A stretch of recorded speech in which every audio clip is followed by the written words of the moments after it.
Teman-temanku, Shalom, berjumpa lagi dalam YouTube channel Tanya Aja Pasti Ku Jawab. Berikut ini kita akan menyaksikan sebuah diskusi agama antara apologet Kristen yaitu Joseph Albert Michael bersama dengan Muslim, di mana ada seorang Muslim mempertanyakan mengapa sebenarnya Joseph Albert Michael menjadi seorang murtadin atau menjadi seorang Kristen. Seperti apa diskusi ini? Saksikan video ini dari awal sampai habis. Dan semoga teman-teman mendapatkan pencerahan ya.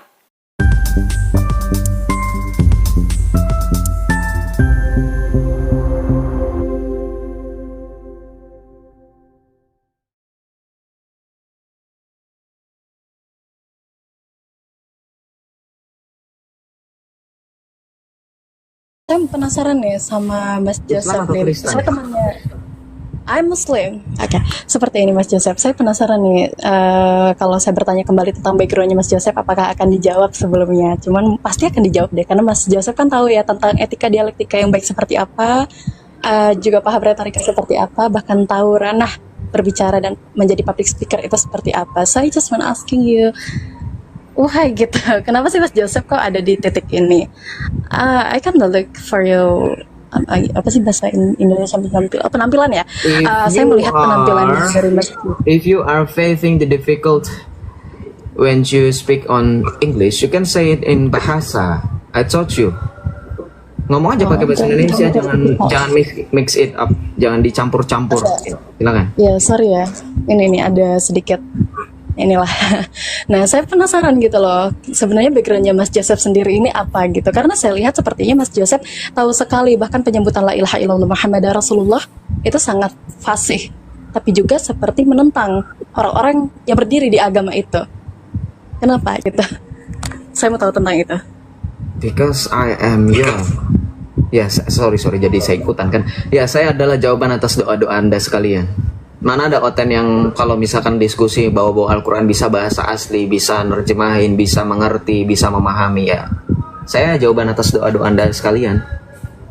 Kalau secara tidak sadar, bukannya saya sombong ya, memang seperti itu. Doa Anda sudah dijawab dengan Tuhan Anda sendiri. Mungkin Tuhan Anda memang niatnya mau kasih kesulitan, karena baik ketika saya berdiskusi dengan orang-orang yang mengaku sebagai mu'alaf itu, mereka tidak ada yang berani. Contoh Ferry Zaid, kemudian juga siapa lagi itu, Daya Kalimantan mu'alaf, kemudian adalah seorang ustadz yang pendiri pondok pesantren yang bisa fasih dalam bahasa Arab. Ketika diskusi dengan saya di room atas nama Rahmat Hidayat, dia harus dibantu dengan seorang yang bernama Ardian Syarif, mengakunya juga mantan Katolik ya. So saya dalam mimpi buruk orang-orang Islam.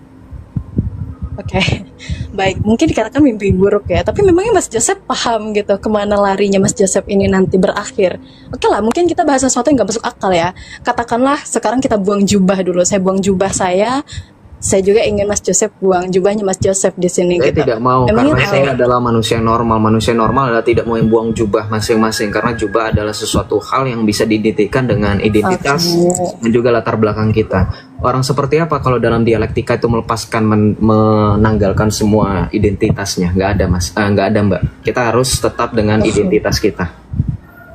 Saya hargai itu Mas Joseph. Cuman saya kan sering banget ya Mas Joseph ya, ketika kita berdiskusi tentang ranah ketuhanan tuh biasanya nggak pakai jubah agar terlihat atau terdengar lebih adil dari kedua belah pihak itu sendiri, entah itu ranah agama, budaya, adat istiadat, atau bahkan aliran. Biasanya seperti itu. Makanya saya mau lihat dari segi logika gitu loh untuk Mas Joseph ini. Karena kan saya lihat Mas Joseph sepertinya sangat memiliki lah kredibilitas di sana ya. Makanya saya ingin tahu, tapi berhubung Mas Joseph sendiri menolak untuk melepas jubah, ya saya bisa apa gitu. Tapi bisa nggak sih Mas Joseph jelaskan ke saya kenapa gitu? Oke, saya jelaskan ya. Saya jelaskan juga alasan kenapa saya nolak. Satu, ketika beriman kita harus mempunyai dalil. Istadillah qabla an tatakid, kalau kata Syekh Shalih bin Utsaimin. Jika kamu meyakini sesuatu tanpa ada dalil, kamu sesat. Itu satu. Bahkan ulama-ulama itu mengatakan ketika kamu mengimani dan meyakini sesuatu, kamu harus pakai dalil. Ketika kamu justru memutar balikan atau bahkan berbicara hal kebalikan daripada ulama-ulamamu yang mengatakan bahwa ketika kamu beriman kamu harus punya dalil, makanya ada dalil akli, dalil nakli, betul? Malah kamu bilang copotin aja kita biar adil. I don't believe that you are truly Muslim. Karena Karena Islam yang benar justru harus menggunakan dalil akli dan dalil nakli, dan tentunya ketika pun menggunakan akal harus sesuai dan sejalan dengan Al-Quran dan As-Sunnah. Masya Allah, ukhti, I'm the one who reminds you. Harusnya selama Islam sih, tapi kenapa orang yang sudah murtad ya? Tapi nggak apa-apa. Seperti yang tadi saya bilang, I am your worst nightmare, karena saya akan membuktikan bahwa Islam itu bukanlah jalan yang benar. Hanya sebatas bayang-bayang dalam mencari Allah. Karena begini, saya kasih tahu kenapa alasannya saya tetap memutuskan dan apa yang meyakinkan saya. Yang meyakinkan saya adalah adanya authority, adanya otoritas dan kebenaran.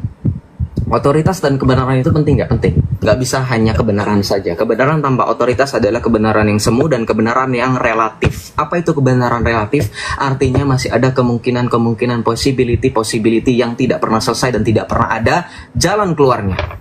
Itu kenapa kebenaran harus punya otoritas. Kebenaran yang berotoritas itulah yang nantinya akan diterima dan diyakini oleh semua orang. Sehingga orang bisa mengatakan, saya berada di keselamatan dan kebenaran yang penuh. Itulah yang gereja Katolik ajarkan melalui perkataan para kudus, termasuk kudus yang kami kenal bernama Santo Cyprianus dari Kartago, yang mengatakan extra ecclesiam nulla salus. Di luar gereja Katolik tidak ada keselamatan. Kenapa bisa mengatakan seperti itu? Karena tadi, kebenaran yang punya otoritas. Saya kasih contoh. Ketika berbicara mengenai kebenaran yang tidak punya otoritas, saya kasih ke contoh yang frontal adalah Islam. Kenapa? Lah, Islam bilang mereka punya kebenaran, silahkan klaim. Nggak apa-apa. Semua orang mengklaim paling benar, itu sangat bagus. Berarti dia pede. Ya. Berarti dia adalah orang yang baik gitu. Karena kan kebenaran selalu diidentikan dengan kebaikan.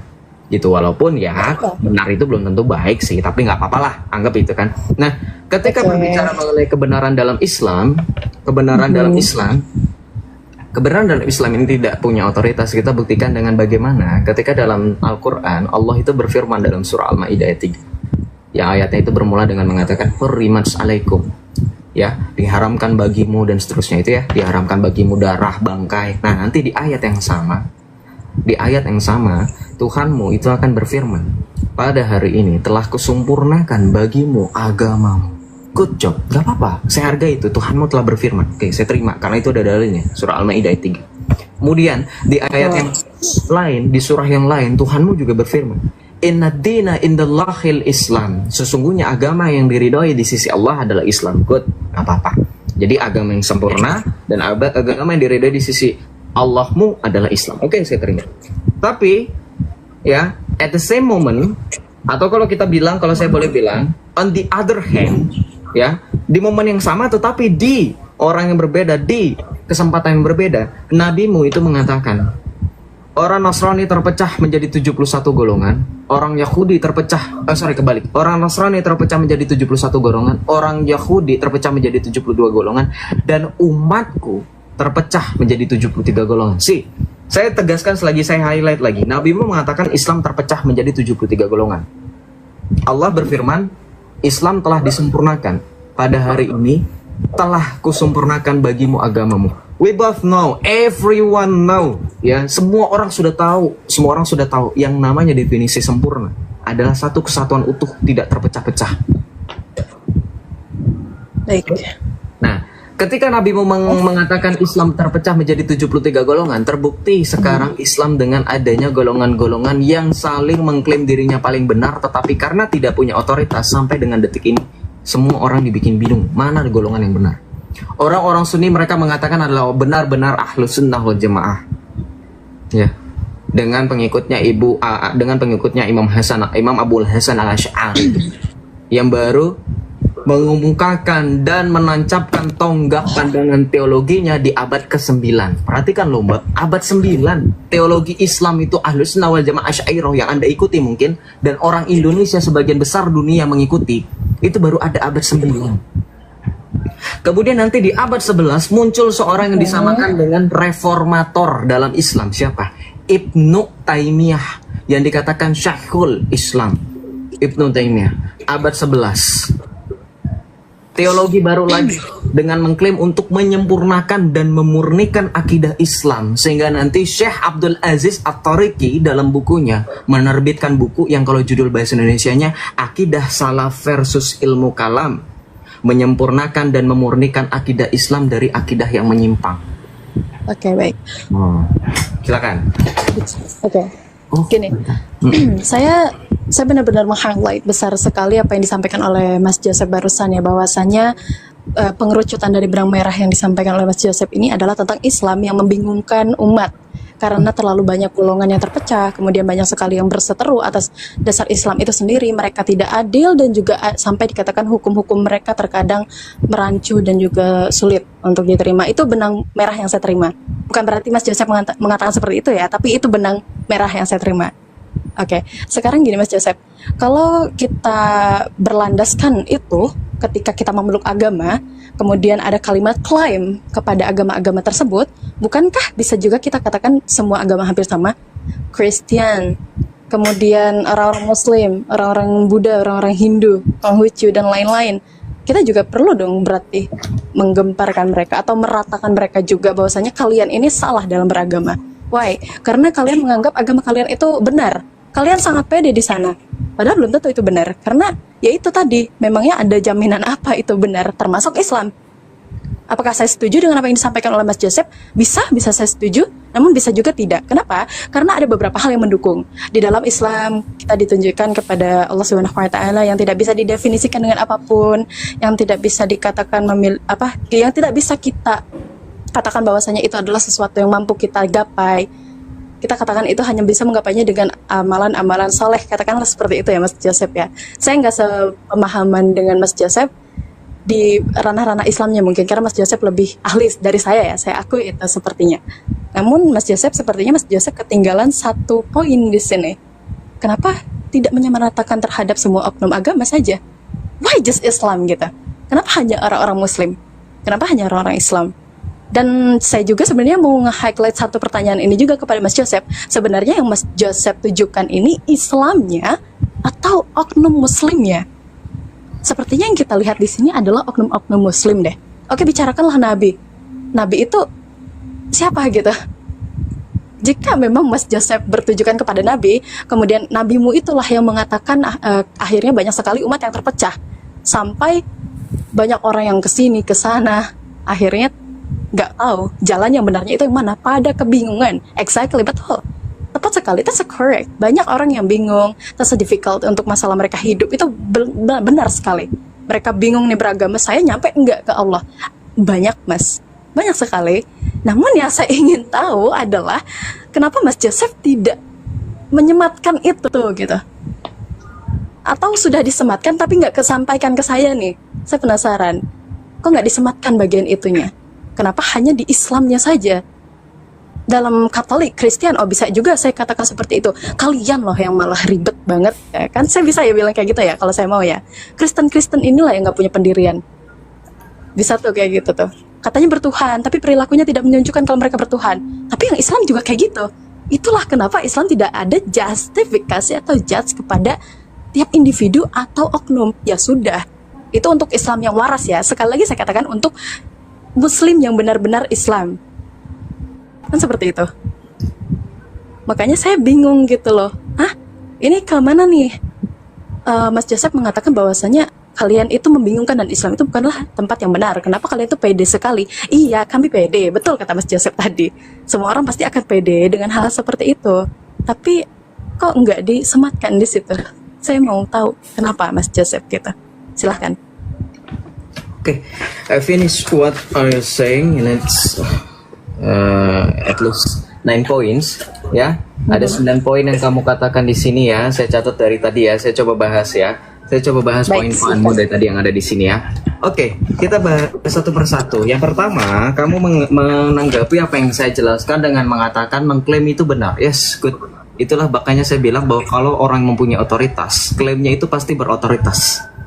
Anda mengklaim Anda paling benar. Oke, betul, semuanya mengklaim paling benar. Tadi dengerin nggak kata saya? Saya tidak mention itu 3 kali selama saya berbicara panjang kali lebar menurut teman-teman Islam Anda yang dari tadi menarasikan seolah-olah Joseph ini ngomongnya panjang biar lawannya blank. Nggak. Kalau orang cerdas dalam berdiskusi, sepanjang apapun lawan bicaranya berbicara, dia akan take notes. Come on, Islam.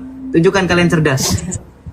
Sepanjang apapun lawan bicara Anda berbicara, sepanjang apapun lawan bicara Anda ngoceh sampai berbusa mulutnya, kalau Anda cerdas dan Anda orang beretika dan Anda pernah sekolah, Anda tentu akan take note supaya nggak lupa.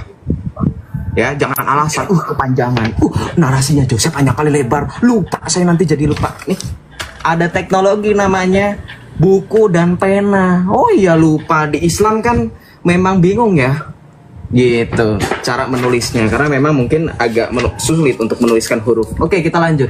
Mengklaim itu benar, tadi saya sudah sampaikan berkali-kali, 3 kali saya mention dalam pembicaraan saya bahwa orang mengklaim itu sah-sah saja. Saya yang bilang loh, saya yang bilang loh, kamu klaim gak apa-apa. Saya sering bilang di room saya, kamu mengklaim kamu paling pintar, kamu mengklaim paling cerdas, oke, mana buktinya? Kalau cuman hanya, oh ini menurut saya sih, saya ngaca di depan cermin setiap pagi, saya itu paling ganteng. Belum tentu orang lain melihat kamu kayak gitu. Itu justifikasi orang yang normal dan waras. Anda bilang Islam tidak pernah justifikasi, Islam yang waras ya. Berarti Anda mau mengakui di depan 1.800 orang Islam nggak punya otoritas yang benar-benar utuh, makanya kalian tidak punya kemampuan untuk melakukan justifikasi. Yes, good, thank you. Anda membenarkan apa yang saya katakan dari tadi. Sepertinya salah paham deh Mas Joseph. Makanya kami punya justifikasi kenapa kami bisa katakan di luar daripada gereja hanyalah sebatas bayang-bayang dan hanyalah sebatas seberkas kebenaran. Saya catat loh, Anda jangan berkelit, saya catat dari tadi. Nih, kalau percaya dipikir tulisan saya cuma ngasal ya? Enggak, saya catat beneran. Nih, lihat, saya catat, bahkan saya poin-poin kan. Jadi saya tahu mana yang lebih dulu saya tanggapi. Nih, bisa setuju atau tidak setuju. Nih kalau orang pernah berdebat, saya kasih tahu ya kenapa saya catatannya cuma singkat-singkat poin-poinnya aja. Teman-teman yang pernah berdebat, mengikuti kompetisi debat mahasiswa atau kompetisi terbiasa dengan kompetisi debat, Anda tahu bagaimana mencatat lawan berbicara itu nggak perlu semua pembicaraan dicatat, hanya poin-poin penting. Ya, tentu. Nah, jadi nggak usah menyalahkan lagi ya. Soalnya di bawah ada yang bilang, paling catatannya asal-asalan enggak. Ya. Kita fokus aja ya Mas Joseph, boleh nggak kita fokus aja, jangan lihat saya typing. juga sekali mendayung 2-3 pulau terlampaui Kak, sesuai dengan pepatah ya. Oke, kita lanjut. Bisa setuju tidak setuju. Poin yang kedua, Anda mengatakan dalam Islam ketika mendengar orang mengklaim sesuatu, Anda mengatakan bahwa bisa setuju atau tidak setuju. Kembali saya tekankan bahwa dengan adanya poin kedua, Anda mengatakan di sini Anda menekankan bahwa karena Islam tidak punya otoritas, makanya mereka berada dalam abu-abu. Tuhan Yesus berfirman dalam Alkitab, ini contoh otoritas. Tuhan Yesus berani mengatakan, jika iya, katakan iya. Jika tidak, katakan tidak. Apa yang lebih daripada itu berasal dari si jahat. Anda menjelaskan dalam poin kedua yang saya catat, ketika orang Islam berhadapan dengan orang yang mengklaim ajarannya benar, Anda bisa setuju atau bisa tidak. Berarti Anda tidak punya otoritas. Ini semakin memperkuat lagi argumentasi saya. Terima kasih. Ketiga, Anda menarasikan bahwa dalam Islam Allah tidak bisa digapai hanya dengan amalan-amalan soleh saja. Mungkin saya tidak sebantas dan tidak sebagus ilmu Islamnya. Saya akui Mas Joseph ahli dalam hal ini. Terima kasih atas komplimennya, saya tidak butuh itu. Yang saya butuhkan dan saya fokuskan adalah Anda menarasikan Allah Anda tidak bisa digapai. Yakin? Dalam suratul Al-Qasas, surah Qasas, Al-Qasas, ayat 30, Tuhan Anda bisa digapai. Dalam kisah Isra Mi'raj, Tuhanmu bisa digapai. Dalam hadis dan dalam akidah Islam, salah satunya di antaranya meyakini ketika Anda melakukan sholat tahajud, Anda pernah melakukan sholat tahajud, jangan keluar aplikasi TikTok, come on. Ketika Anda sholat tahajud, tahu kenapa kenapa dikatakan harus dilakukan dalam sepertiga malam? Tahu kenapa? Tahu kenapa? Itu karena dalil Tuhanmu itu turun pada sepertiga malam langit dunia. Tuhanmu, Allah, saya tidak menghujat ya, ini memang benar dalilnya. Allah turun di sepertiga malam langit dunia. Silakan tanya sama ustadz-ustadzmu. Tidak bisa digampiri bagaimana wong dia turun ke langit dunia. Langit dunia samawati fil ard, itu adalah ciptaannya Allah. Kata siapa Allah tidak bisa bersatu dengan ciptaan itu? Buktinya Allah bisa turun ke langit dunia. Bisa digapai. Poin yang keempat, ya, kenapa tidak menyamaratakan selain Islam? Kenapa hanya membahas Islam di sini? Blunder lagi. Yang saya hadapi sehari-hari ketika saya live, 1.800 orang penonton saya, kadang bisa 2.000, kadang bisa 3.000, tanya sama orang-orang Kristen. Yang sering komentar itu dari agama mana teman-teman? Katakan rame-rame. Yang sering berhadapan dan sering berpolemik dengan Kristen dari agama mana? Apa pernah dari Buddha? Apa pernah dari Hindu? Apa pernah dari Konghucu? Apa pernah? Nggak pernah. Maka inilah pentingnya bagaimana kalau Anda mengatakan, ya saya percaya Kak Magnolia ini adalah orang yang cerdas dan orang yang mengerti dan memahami lah, nggak sulit kalau misalkan berbicara secara logika. Logikanya bagaimana Kak? Kita mau bahas mengenai orang, tapi orangnya nggak ada. Dan orangnya nggak pernah kita kenal. Ngapain? Oke, Nah, baik. kenapa saya bisa bahas Islam? Ya karena yang sering bersinggungan di sini, di room ini, yang sering, oh Yesus bukan Tuhan. Oke, saya tanya, makanya tadi Kak Magnolia saya tanyakan, itu juga sekaligus secara tidak langsung biar membuktikan, oh yang paling secara frekuensi, ya, secara frekuensi yang paling sering muncul nilainya, belajar matematika, yang sering muncul berkenaan mengenai ajaran iman adalah Islam. Saya berbicara realistis, makanya saya tanya, dari Islam atau dari Kristen? Dari Islam. Saya nggak peduli sebenarnya mau kamu Kristen, mau kamu Islam, mau kamu mau menyebut kamu tidak bertuhan. Saya mau yang tertulis di KTP. Kenapa? Supaya saya bisa menjelaskan, supaya kami bisa menjelaskan bagaimana latar belakang iman kami dengan tata cara yang baik dan benar. Kalau kamu dari Islam, saya akan pakai komparasi. Contoh begini Kak Magnolia, saya kasih contoh. Oh, kamu Islam, oke. Kamu nggak percaya Yesus sebagai Tuhan. Oh ya udah nggak apa-apa. Saya kasih dalil dalam Alkitab ya.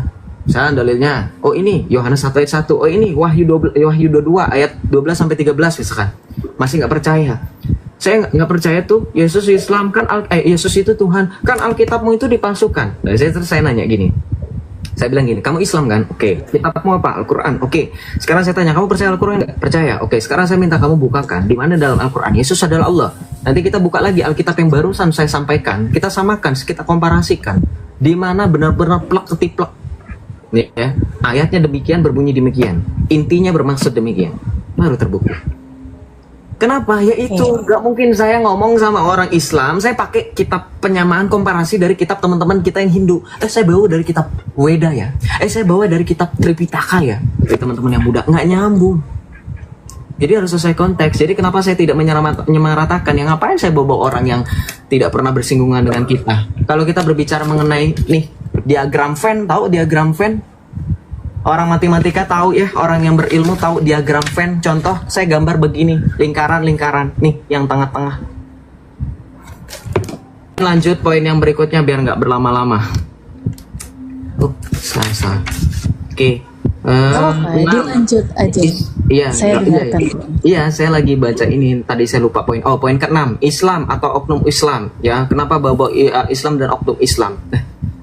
Islam dan oknum. Oknumnya itu kan beragama Islam. Kita nggak bisa bilang oknum kalau memang sudah jelas identitas dan juga sudah jelas ajarannya seperti apa dan secara bangga dan proud mereka mengakui bahwa diri mereka Islam. Ya nggak mungkin saya bilang ketika mereka saya Islam kemudian kamu Kristen, kamu Hindu, kamu ya bukan. Ya. Makanya saya sering bilang Islam ya karena mereka mengaku sebagai mereka Islam. Gitu. Sama kayak mereka nyebut saya Kristen, nyebut saya Joseph itu Kristen ini ya karena saya Kristen nggak apa-apa, sah-sah aja. Kecuali kalau misalkan saya dibilang Hindu baru saya akan marah. Orang saya Kristen nggak apa-apa gitu ya. Jadi itu sebenarnya out of context tapi nggak apa-apa. Saya coba bahas dan breakdown kenapa saya sebut-sebut Islam karena dia agamanya Islam gitu dan ajarannya Islam. Kemudian kamu bilang contohnya Nabi, ya betul. Dalam surah Al-Ahzab ayat 56 kalau saya tidak salah itu kan dibunyi laqad kana lakum fi Rasulillahi uswatun hasanatun liman kana yarjullaha. Artinya apa? Sungguh telah ada pada dirimu Rasulullah suri teladan nyata. Good. Makanya dalam Islam ketika Anda berbicara role model, semua orang Islam akan sepakat role model mereka adalah Nabi. Betul? Muhammad. Betul? Sallallahu alaihi wasallam.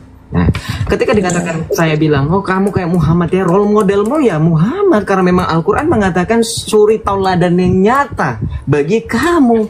Kan gitu. Kalau kamu nyebut sama orang Yahudi suri tauladan mereka siapa? Moses, Musa mungkin dengan hukum Taurat kan gitu, hukum Taurat mereka. Orang Kristen suri tauladannya siapa? Yesus, soko guru kita. Ini sebenarnya nggak masalah. Gitu. There's no problem with that. Hanya saja ketika berdiskusi dalam ranah diskusi, makanya perhatikan etika dan tata cara diskusi. Saya sudah bilang tadi Kak, nggak tahu Kak Magnolia nyimak atau nggak pas di awal. Saya bilang setiap orang punya branding, ya self branding. Ya sama kayak produk-produk mereka punya branding ya. Produk kecantikan A sama B itu beda. Brandnya apa yang membedakan brand awareness nih. Sama setiap orang juga punya self branding. Saya punya self branding ketika berbicara dan berdiskusi. Anda harus memastikan ketika beriman kita mengikuti ajaran siapa. Kan teman-teman sepakat. Teman-teman yang punya logika dan akal yang berjalan itu, akal yang sehat itu, Anda mau mengimani sesuatu yang Anda imani sendiri dan juga Anda membuktikan iman itu bukan dari warisan atau katanya-katanya. Lah kalau saya beriman sendiri, kebetulan sumbernya sampai kepada Tuhan Yesus. Makanya kalau Anda bilang, wah Joseph ini ajaran Yesus, ya memang ajaran Yesus. Karena apa yang diajarkan para rasul itu adalah ajaran Yesus. Matius 28 ayat 19 sampai 20. Pergilah dan jadikanlah semua bangsa muridku dan baptislah mereka dalam nama Bapa dan Putra dan Roh Kudus. Ajarlah segala sesuatu yang telah kuperintahkan kepada kamu. Makanya ajaran saya, sekalipun dapatnya dari para rasul, 2 Tesalonika 2:15 itu sumbernya dari Tuhan Yesus sendiri. Karena Tuhan Yesus memerintahkan, ajarlah segala sesuatu yang telah kuperintahkan kepadamu. Makanya sumber saya langsung Yesus Kristus. Gitu. Ya sesuai dengan role model lah. Saya bilang tadi sesuai dengan Islam ya, dalam surah Al-Ahzab, laqad kana lakum fi Rasulillah uswatun hasanatul dan seterusnya itu. Ya, kemudian kamu bilang mengatakan Islam terpecah. Kamu sampai bilang exactly. Banyak memang orang yang bingung. Saya setuju dengan hal itu. Ya. Terus kenapa kamu masih bingung? Kenapa kamu masih bingung? Kenapa saya murtad gitu? Kan itu alasan saya murtad. Ya saya tidak mau menjanggapi lebih lanjut lagi. Oke, kamu masih melakukan pengulangan di poin ke-8 dan poin ke-9 tentang menyamaratakan ya, saya sudah. Kemudian kamu bilang, saya bisa bilang, orang Islam bisa bilang Kristen itu yang ribet gitu. Ya, sehingga kamu menutup closing statement kamu yang kamu mungkin masih ingat, kamu bilang Islam tidak ada justifikasi yang tadi saya mention di awal. Ya justru karena itu Islam tidak ada justifikasi, makanya imannya tidak membawa kebenaran yang utuh dan penuh. Kalau orang punya justifikasi, orang bisa menentukan. Makanya begini, kalau Anda bilang Kristen itu ribet hanya karena dasar dari kacamata Anda, kalau saya kan tadi kamu juga aku ya, bukan saya yang minta validasi ya, bukan saya kemudian sombong ya, tapi karena kamu ngomong di depan 1.800 orang barusan, dan saya catat itu bahwa kamu mengakui bahwa saya lebih ahli Islam daripada kamu.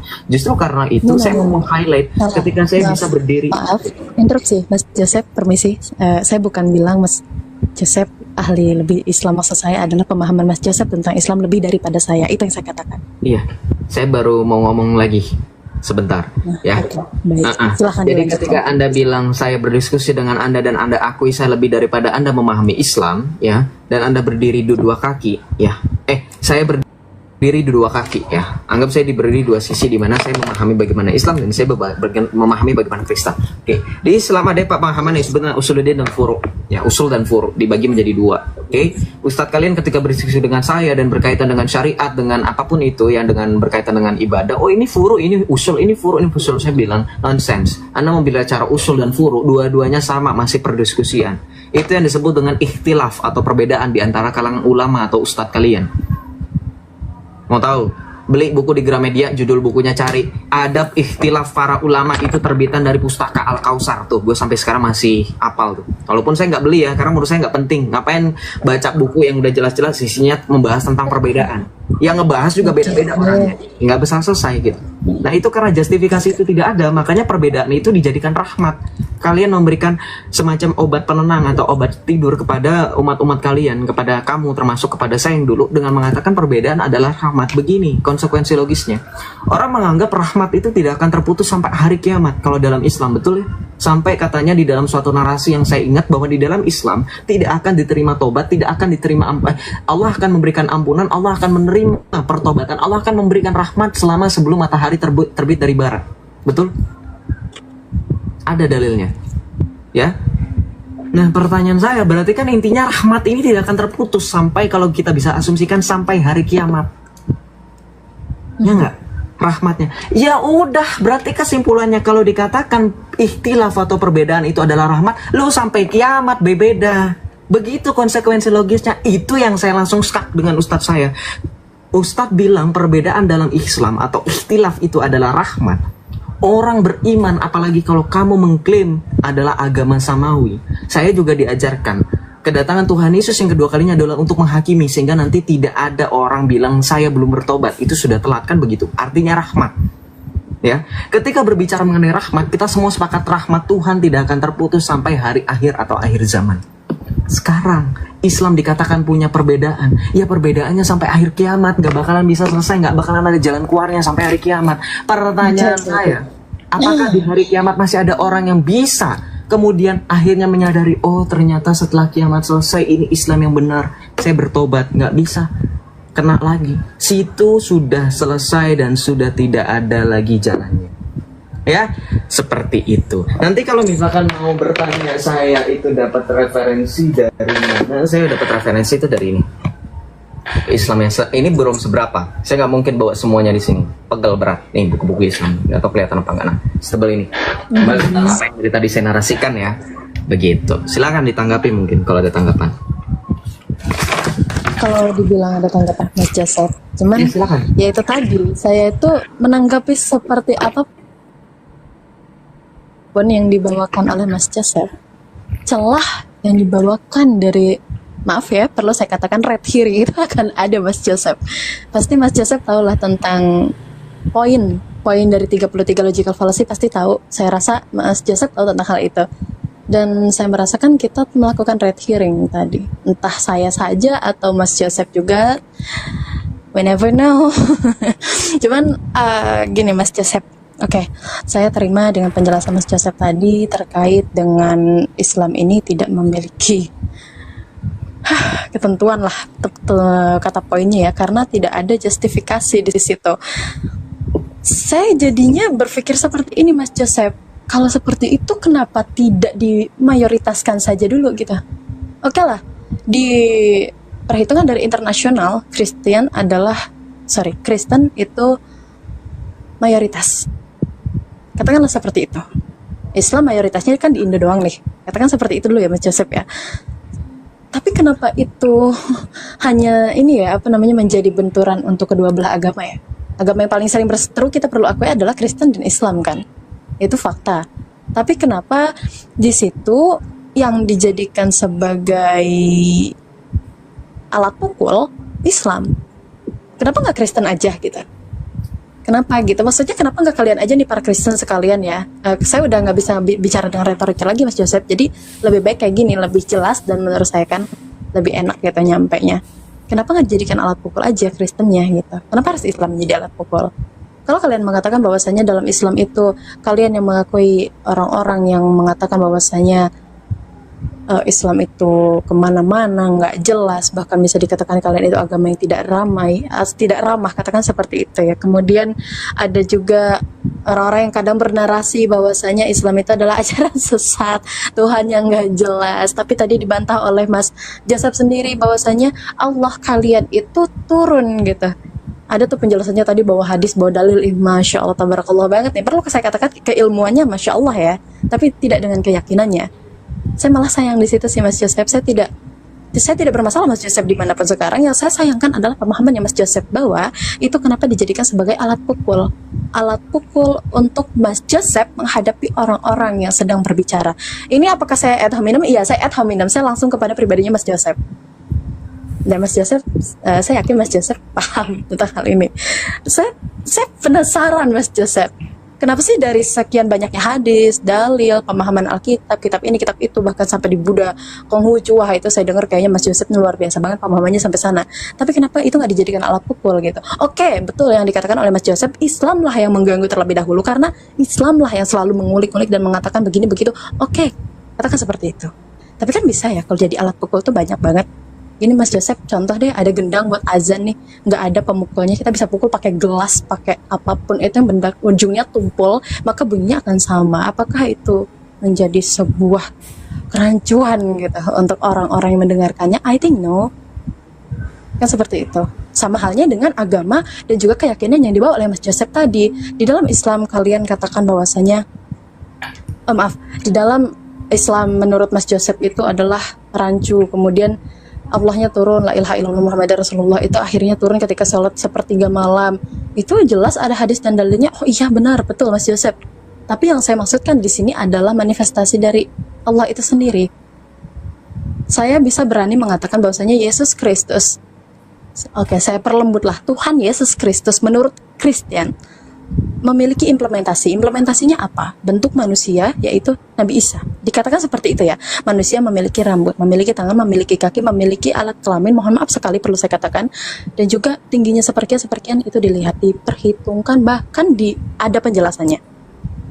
Tapi kenapa itu nggak dilihat juga gitu oleh Mas Joseph, yang saya rasa logikanya lumayan banget menurut saya ya. Bukan lumayan lah, tapi bagus. kalau Mas Joseph mengatakan seperti ini tadi saya sedikit ulang ya, Mas Joseph bilang gini, Islam kalian itu kenapa nggak ada yang pinter, Islam bisanya ngeklaim doang tapi nggak ada isinya. Nah, tapi saya tidak seperti itu Mas Joseph. Saya sebagai Islam dengan bangga saya katakan Mas Joseph ini memiliki retorika dan juga pemikiran yang lumayan bagus. Sorry, bukan memvalidasi Mas Joseph, bukan juga menjilat ya, tapi ini bentuk dari kedewasaan saya sebagai seorang Muslim yang beragama Islam. Oke, kalau Mas Joseph bilang tadi bahwasanya Islam itu nggak punya pendirian karena berantakan dan itulah alasan saya murtad. Saya rasa bukan itu alasan Mas Joseph murtad. Kalau saya bilang pakai ucapan ya, Mas Joseph coba deh direnungin lagi. Saya yakin sih Mas Joseph pasti udah ngerenungin itu. Entah apa yang Mas Joseph lewati, saya nggak tahu sama sekali. Cuman sepertinya seperti gini ya Mas Joseph. Sepertinya saya sentuh Mas Joseph dengan cinta pun sebagai seorang wanita ya, bukan seorang hamba Tuhan, bukan, tapi seorang wanita. Dengan cinta pun sepertinya Mas Joseph tidak akan menolehkan diri ke Islam. Just that asking, maksudnya just that question. Kok saya jadi rusak sih gramarnya, maaf. Just that question, why gitu. Kenapa yang dijadikan alat pukul itu Islam, Mas Joseph? Islam, pemahaman Islamnya Mas Joseph yang dijadikan alat pukul. Itu aja sih Mas Joseph. Untuk tanggapan-tanggapan Mas Joseph yang tadi terkait apa yang saya bawakan, itu malah menunjukkan bahwasanya Mas Joseph itu masih mencari celah. Letak Islam ini tidak benar. Itu yang saya lihat. Benar-benar murni dari saya ya Mas Joseph ya. Saya melihat itu dari Mas Joseph. Silahkan kalau masih ada yang mau ditanggapi. Terus banyak ketika saya berhadapan dengan orang seperti Anda yang tadi Anda sempat menyebutkan red herring dan Anda sempat mention ada 30 macam logical fallacy ya, dan saya juga nggak tahu kenapa Anda tiba-tiba bring it up gitu, padahal yang dari tadi red herring dan juga logical fallacy termasuk Anda juga akui Anda ad hominem, padahal dari tadi saya hanya fokus pada substansi dan argumentasi. Saya juga meragukan karena Anda juga off cam, jadi saya nggak tahu Anda catat poin-poin saya atau enggak. Ada beberapa poin yang justru saya bisa buktikan. Di sisi saya akan buktikan justru Anda yang banyak salah paham dan Anda tidak mendengar dan menyimak secara seksama tentang apa yang saya jelaskan. Beginilah makanya ketika di poin akhir yang saya catat, ketika teman-teman tadi melihat di layar, ketika saya sudah enough, saya langsung begini. Mau nyatat apa lagi? Poin-poinnya sama, muter-muter gitu. Jadi saya sempat melakukan tadi analisa, ngapain ya gue nyatat hal yang sama. Oke, di poin terakhir kamu bilang, inilah bentuk saya dalam kedewasaan dalam Islam, karena Anda tadi Kak Magnolia bilang bahwa saya itu sempat bilang karena nggak punya pendirian dalam Islam. Ya memang, ini buktinya. Anda tidak punya pendirian, makanya Anda tidak bisa membantah apapun dan juga justru Anda malah repetitif ya, muter-muter. Pertama, poin mana yang muter-muter nanti saya akan bacakan satu persatu ya, dari 11 poin sebenarnya. Tadi satu poin sudah dibicarakan, berarti tinggal sisa 10 poin. Sorry, saya ulangi, berarti tinggal sisa 9 poin karena 2 poin tadi sudah saya bacakan tentang logical fallacy. Dan tiba-tiba Anda mention ini ada 33 logical fallacy, ada red herring. Kita melakukan red herring, entah itu saya atau Anda yang tadi saya sempat Anda mention di awal mula, Anda membalas dan juga refute ya. Walaupun tidak refute sama sekali, tapi nggak apa-apa, biarkan itu publik yang menilai Anda refute saya atau tidak. Kemudian yang kedua, poin yang kedua, oke, saya terima penjelasan ya bahwa Islam tidak punya ketentuan. Hello, my point is bukan tidak punya ketentuan, tidak punya otoritas. Ya, ketentuan banyak di Islam, banyak ketentuan ini, ketentuan tentang makan, ketentuan tentang cebok, ketentuan itu kan ketentuan, aturan, ketentuan. Ya, jadi jangan manipulatif, don't gaslighting, don't manipulative, don't red herring ya. Jadi jangan bawa-bawa saya, don't bring me up lah pokoknya. Ya, karena saya nggak melakukan red herring. Saya sudah catat, saya sudah bilang. Ketika Anda dari tadi menjelaskan, saya sudah catat. Saya sudah terbiasa. Anda mungkin baru ketemu dengan orang seperti saya bisa sombong untuk hal ini. Karena saya itu tipikal orang yang kalau saya mendengarkan orang berbicara dan kita dalam konteks untuk bantah-membantah, saya paling suka. Ya, karena saya orangnya suka debat. Ya, itu yang dibenci oleh orang tua saya. Makanya mereka angkat tangan, raise their hands ketika mereka mendatangkan ustadz alim ulama, karena saya orangnya suka debat. Makanya saya bisa melalang buana untuk menjadi murtad. Ya, karena saya suka debat, makanya dalam etika berdebat atau berdiskusi, bahkan emang berdebat lah ya kita sebutnya, ini kita catat gitu poin-poin lawan bicara. Saya tadi bilang di awal, kalau orang sudah terbiasa debat, dia pasti akan catat poin-poin pentingnya, tapi dia akan ingat apa yang dibicarakan ya. Itu sisi yang perlu saya banggakan ketika berbicara dengan orang-orang yang tidak memahami dan perlu dijelaskan 2 kali berulang-ulang. Kemudian yang ketiga, tadi kan saya sudah bilang ya, yang kedua itu kamu bilang bahwa di Islam tidak ada ketentuan. Kamu salah. Ya, saya tidak bilang di Islam tidak ada ketentuan. Di Islam ada ketentuan tapi tidak punya otoritas. Makanya ketentuan yang Anda buat itu berantakan, kacau. Di Islam itu kan orang-orang pada buat ketentuan, misalnya gini, saya kasih contoh ya. Kemarin kan kamu baru merayakan ulang tahunnya Muhammad. Maulid ya. Saya bilang ulang tahun ya karena Maulid itu bahasa Arab untuk ulang tahun.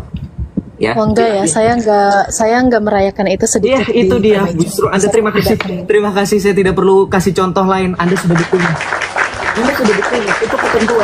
Itu ketentuan ulama nih. Mengadakan Maulid. Anda tahu nggak? Yang mengadakan Maulid itu nggak cuma orang Indonesia, orang India merayakan. Di Madinah kemarin, ya, di Madinah kemarin itu orang-orang merayakan Maulid ditegur langsung di dalam Haramain. Tahu Haramain nggak? Di dalam area masjid. Ya, nih, saya dapat kiriman video dari teman saya. Bentar, saya kalau ngomong itu nggak tanggung-tanggung, saya pasti pakai data. Inilah yang mungkin teman-teman suka tunggu-tunggu. Iya. Saya terima kok data apapun dari Mas Joseph. Iya, makanya walaupun apapun itu ya saya nggak mau hanya sekedar bilang-bilang klaim saja. Saya harus orangnya biasa membuktikan. Gitu. Bentar ya. Saya cari WhatsApp dulu teman saya, mana nih WhatsAppnya?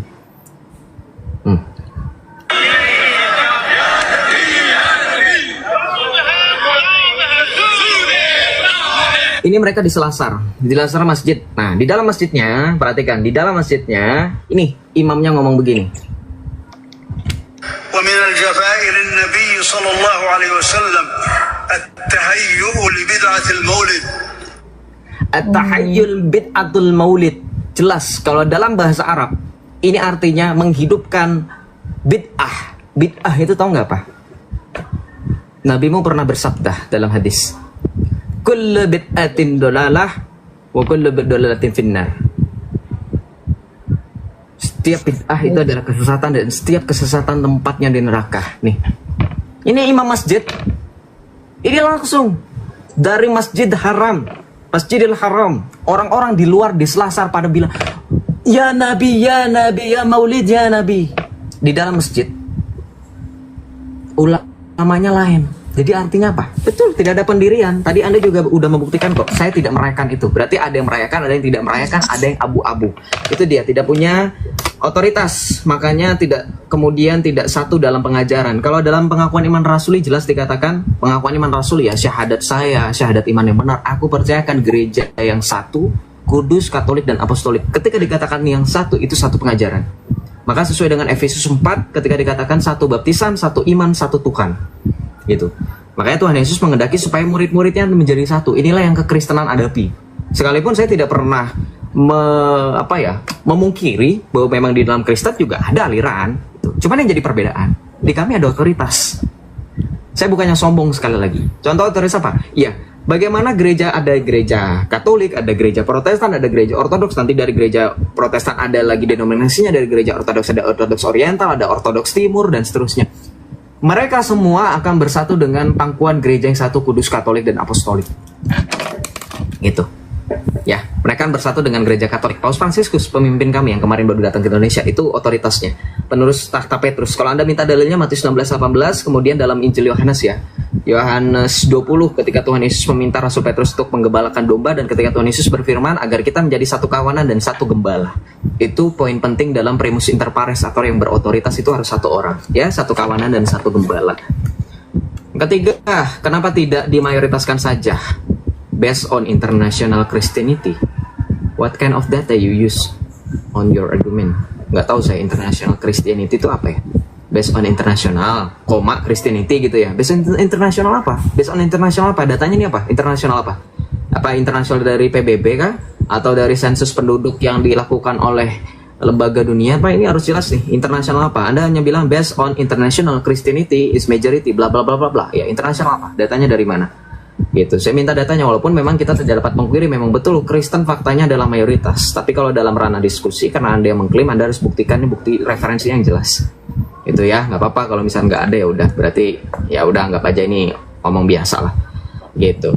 Nah, kamu bilang bahwa dari yang kamu bicarakan bahwa mayoritas itu Kristen based on international bla bla bla, kemudian kamu sambungkan dengan agama yang paling berseturu adalah Islam dan Kristen. Kenapa yang dijadikan alat pukulnya kenapa bukan Kristen? I don't understand. I totally understand di mana kamu mengulangi, repetitif kamu jelaskan ada alat pukul. What kind of this? Ini analogi apa? Alat pukulnya apa maksudnya? Sama Kristen gitu? Nggak, sama Kristen sudah selesai gitu. Sama Kristen itu nggak ada lagi jadikan sama-sama alat pukul. Ini saya bingung kok. Kenapa yang dijadikan alat pukul bukan Kristen saja? Kenapa Islam? Kan gini loh, ketika kamu menarasikan agama yang paling berseteru Islam dan Kristen aja, itu menurut saya sudah agak ngaco, karena memang faktanya kamu juga sudah tahu jawabannya. Yang sering mengusik itu Islam, ya. Dan memang ketika berdiskusi dengan Islam itu kan memang yang faktanya membahas tentang Yesus itu adalah Islam. Hindu, Buddha tidak bahas, ya, karena di kitab mereka nggak ada sebutan Yesus, nggak kenal mereka. Kalau dibilang kenal Yesus nggak ya, kalau merujuk kepada kitab suci mereka nggak kenal kayaknya. Gitu, karena memang kan secara fakta sejarah memang kita harus akui memang ajaran mereka sudah ada gitu. Jadi kalau berseteru sama mereka juga bingung, mereka belum mengenal Yesus gitu ya, bingung juga. Jadi narasi ini saya anggap zong ya, saya nggak tahu poinnya mau dibawa kemana nih, alat pukul apa. Kalau dibilang dibicarakan soal berdiskusi ya memang Islam, karena ya paling Judaism. Kalau Anda mau bawa selain Islam dan Kristen paling Judaism, Yahudi. Tapi kalau Yahudi Anda juga bisa, nanti saya rekomendasikan untuk nonton Benjamin B. Somer ya gitu. Kenapa Islam ya? Nanti kamu harus tahu bahwa Islam itu akan mengutip ajaran-ajaran yang telah dikutuk oleh gereja. Ketika Anda menyebut tadi mention bahwa di dalam Kristen ya, ini saya langsung nyambut ke dalam 9 poin ke-7, sorry, bukan poin ke-9 ya, poin ke-5 malah, bukan poin ke-7. Ini banyak banget memang omongan Anda, makanya saya catat 11 poin, berarti sisa 4 poin lagi ya. Ini poin ke-5. Masya Allah, tabrak Allah, jangan ditabrak ya.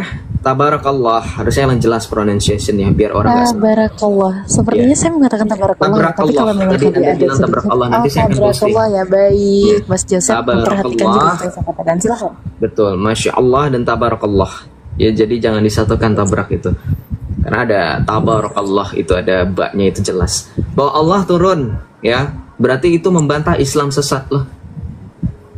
Saya nggak sama sekali membantah Islam sesat gitu, dan juga Anda sekali lagi yang ini red herring gitu, membantah Islam sesat dengan mengatakan Masya Allah tabarakallah. Mas Joseph tadi dibawa dalil-dalil bahwa Islam itu bahwa dalam Islam itu Allah turun di sepertiga malam gitu kan, karena Tuhannya nggak jelas dikatakan seperti itu. Anda bilang seperti itu ya, saya catat poinnya. Gitu. Baik, silakan dilanjutkan. Nah, saya bilang seperti ini ya, justru ketika Anda mengatakan Allah itu turun dan iman Anda meyakini Allah itu turun, ya Allah Anda itu seperti makhluk.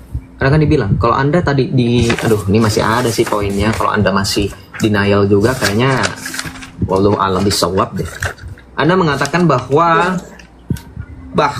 di Islam Allah itu tidak bisa digapai, tidak bisa dijelaskan hanya melalui amal soleh. Ya saya bantah dong, saya bilang di Islam Allah bisa digapai kok, buktinya Allah turun ke sepertiga malam, Allah turun di langit dunia pada sepertiga malam, kan gitu, saya bantah dong. Nah, terus kenapa malah Anda malah Masya Allah tabarakallah? Harusnya Anda mempertahankan loh Joseph. Nih saya kasih tahu cara membantahnya ya, supaya nggak kemana-mana, supaya nggak zong. Sebentar.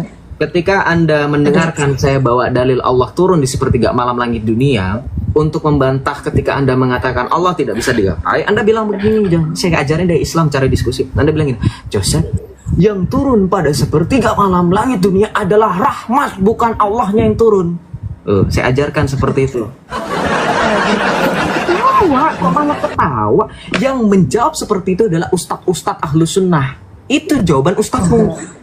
Iya, jawaban ustadzmu adalah meyakini bahwa yang turun di sepertiga malam langit dunia itu adalah rahmatnya Allah, bukan Allah. Nih, saya ajarkan. Baru kita bisa diskusinya tektokan. Baru itu akan memanjang pada poin di mana Allah turun sepertiga malam langit dunia. Nanti saya bantah lagi dengan apa? Loh, kata ustadz yang lain seperti Ustadz Khalid Basalama, Ustadz Firanda, ya, dan mereka memahami pemahaman dari Ibnu Taimiyah atau Salafi. Mereka benar-benar meyakini bahwa itulah Allah yang turun. Gitu. Ya. Itulah Allah yang turun.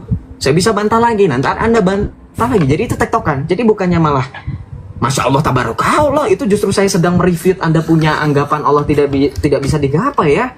Coba berucap istighfar, jangan Masya Allah tabarakallah ya, harusnya istighfar. Sebentar Mas Joseph. Ketika Anda berbicara 11 poin, saya dengarkan sampai selesai loh, saya tidak potong sama sekali. Saya juga biasanya nggak apa Mas berdiskusi? Joseph, tapi ini ada sedikit kerancuan Mas Joseph sepertinya. Kalau Anda bilang daripada saya rancu, Anda bisa berjamin nggak Anda mencatat poin-poin yang saya bicarakan sama seperti saya catat poin-poin yang Anda bicarakan? Silakan Anda on cam. Buktikan kepada kita semua. Anda bisa on cam? Kalau untuk Ya. on cam, saya kayaknya belum bisa ya Mas Joseph. Udah Mohon maaf bisa, sekali. jangan bohong. Saya sebagai host bisa mengundang orang yang bisa on cam. Silakan on cam. Anda tampilkan. Anda catat gak dari tadi saya ngomong panjang kali lebar? Nih, saya catat loh. Saya hargai loh. Makanya saya bilang Anda punya. Saya catat Anda punya 11 poin ketika Anda berbicara. Jangan alasan. Saya tadi sudah nyindir. Kalau Anda mau diskusi, Baik. pencet. Kalau Anda mau diskusi dengan orang, penjelasannya panjang kali lebar, sepanjang apapun, seberbusa apapun mulut dia berbicara, Anda akan sebagai orang cerdas, Anda orang terpelajar, Anda catat poin-poinnya. Ini dari tadi saya catat. Anda catat gak? Ketika Anda menuduh saya rancu, ya silakan. Saya punya catatannya kok. Dan ini direkam live-nya. Kalau Anda tidak percaya, saya akan berikan live ini rekaman. Saya sudah seperti ini, saya nggak main-main loh. Saya memorize. Nggak Apa yang kamu katakan, Nggak saya apa-apa, ingat. coba. Ya, silakan on cam. Anda catat nggak pembicaraan saya? Silakan. Sebentar Mas Joseph, mohon maaf. Jangan sebentar, Kalau silakan untuk kita on cam, buktikan bagaimana diskusi dengan yang baik. kalau dengan tegas Mas Joseph, kalau untuk on cam saya menolak sekali Mas Joseph.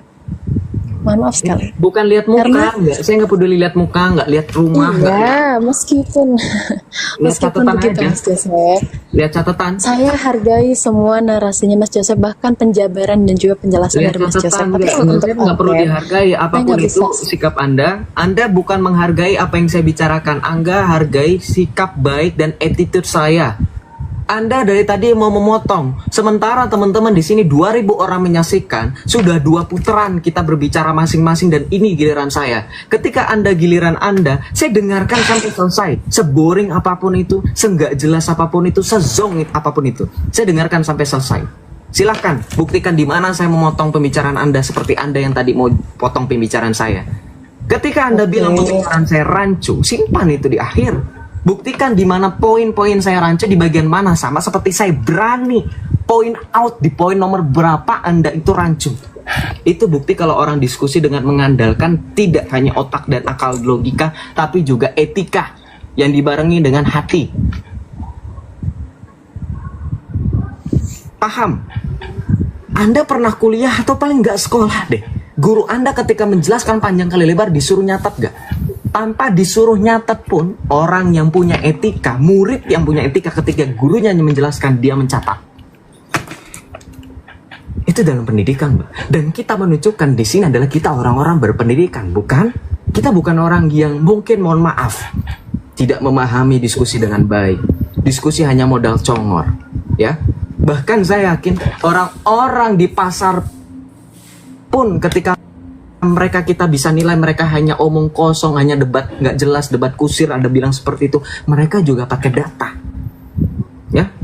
Negosiasi itu kan pakai data. Nego dengan penjual cabai. Oh, ini cabai di sana lebih murah tuh, harganya 15.000 kok di sini 30.000. Buktinya mana ya? Itu tanya aja. Jadi event serendah apapun di mata kita, semuanya itu pakai data. Dari tadi saya bandingkan diskusi atau red hearing seperti yang tadi Anda prolog Anda, pembukaan Anda bilang ke saya. Saya catat di poin pertama Anda bilang tiba-tiba saya nggak tahu ya antara saya dengan Anda itu yang red hearing siapa. Tapi Mas Joseph tahu kan logical fallacy itu dari 33. Oke, gue red hearing di poin yang mana? Di bagian yang mana? Oke. Ya, ini Masih belum dilanjut, selesai, Mas masih ada 4 poin lagi. Baik, Kalau Anda silakan. potong juga jadinya saya juga nggak tahu, mau lanjutin juga males. Anda juga nggak mau nunjukin Anda catat omongan saya atau enggak. Menurut Anda saya nggak penting ya? Ya udah. Kalau gitu nggak perlu disampaikan aja nggak sih Mas Joseph kalau seperti itu? Betul, itu dia. Good, thank you. Thank you for nothing ya. Nah, thank you for nothing. Itu tahu, akhirnya sadar diri, nggak usah disampaikan ya Joseph. Udah, thank you for nothing. Ya iya dong. Lah percuma saya ngomong panjang kali lebar. Nih, gue nyatet loh 2 lembar ini buku catatan gue nih. Gue nyatet 2 lembar begini, gue nyatet 2 lembar begini. Nggak ada harganya. Kamu menarasikan saya itu, dia mau menggiring opini seolah-olah saya tidak menghargai.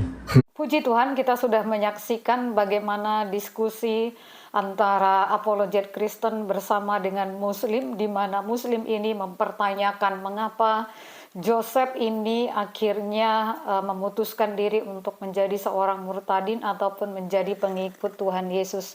Dan melalui video ini dia sudah mengutarakan hal-hal yang membuat dia kemudian mengambil keputusan tersebut.